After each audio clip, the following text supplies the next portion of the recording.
There's an art movement growing in this town, a shadowy subculture that beats to the sound of a different drum, an otherness to the humdrum of the daily grind. We went to see Jeremy Noonish, a locally based filmmaker with big dreams and small films.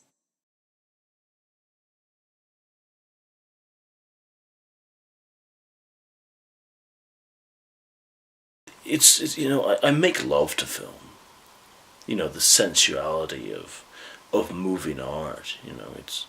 It's kind of like pornography, but instead of sex, I'm feeling beauty. So every once in a while, I have to go out into the world and I like to draw the world through my nostrils. I think it's really important to acknowledge nature, one-to-one cosmic child mother sort of way, embracing the living world around us. Nothing is more important than going back to nature.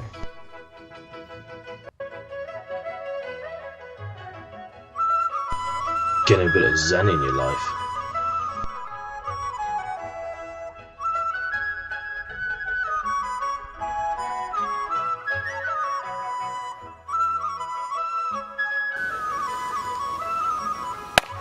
Okay, right. Let's go to Starbucks. God, I need a coffee.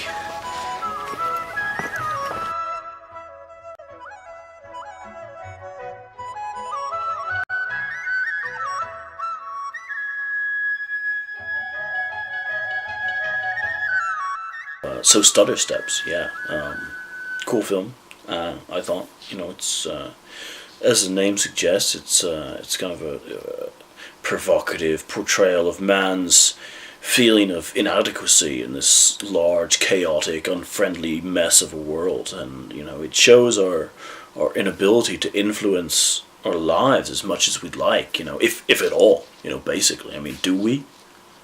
Do you? I mean, I try, but basically we are impotent to change in our world, and we need a Viagra for life, basically, and without it, sometimes we're forced to only watch, kind of, we can't join in, and we're subject, we're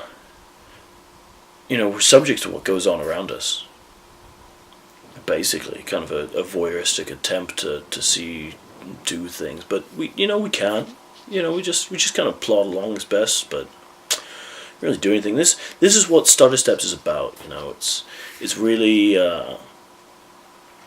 this is what we do, and this is what Stutter Steps does. Before finally going back inside, effectively forfeiting the day. The moment that the active, the prolific, or the fortunate are able to benefit from.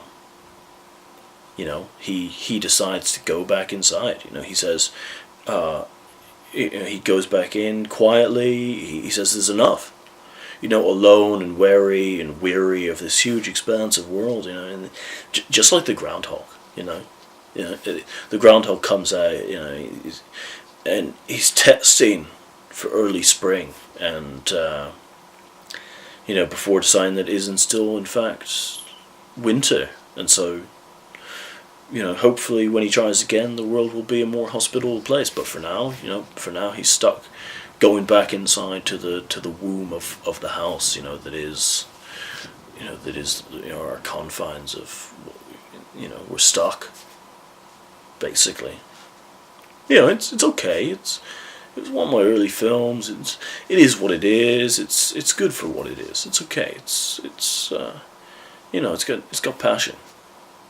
It's nice. I would describe myself as someone who gives birth to artistic, visual movement through the magic of the camera and presentation. That's important. Runner, or probably be called Runner. Maybe with a subtitle like Runner, Man Runs. This, something that's provocative, something that's really deep, something really heartfelt, something that will, people ask questions about, what does this mean, and really have different theories about it, competing theories, and, oh, did he mean this, did he mean that, what does that mean? I'm not afraid to push the envelope here. I want to push the envelope. I really want people to look at titles and say, wow, what does that mean? In the opening credits, screw convention, right? The revolution is here, man. Film will thank me. Eventually, I hope. Yeah. So basically, the runner, he wakes up. He's starting to run. Waking up is like birth. We wake up and there's essentially alien world.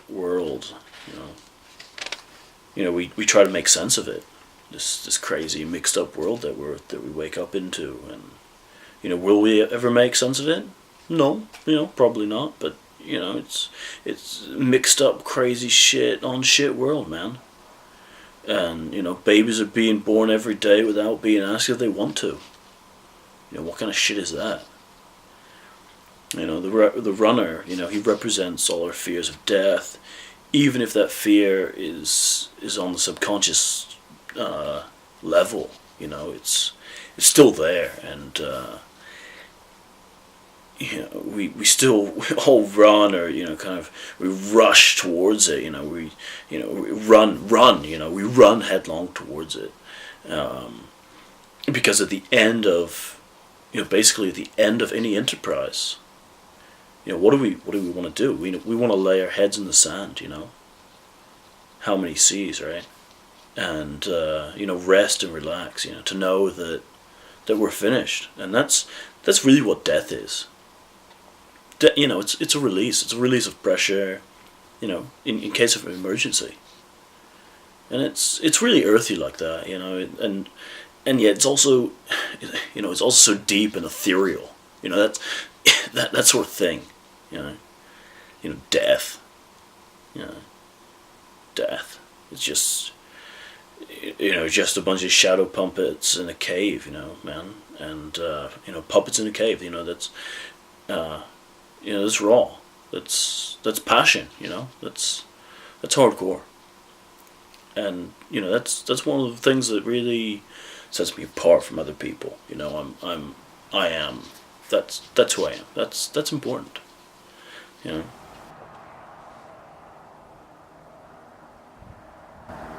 Okay. Is that good?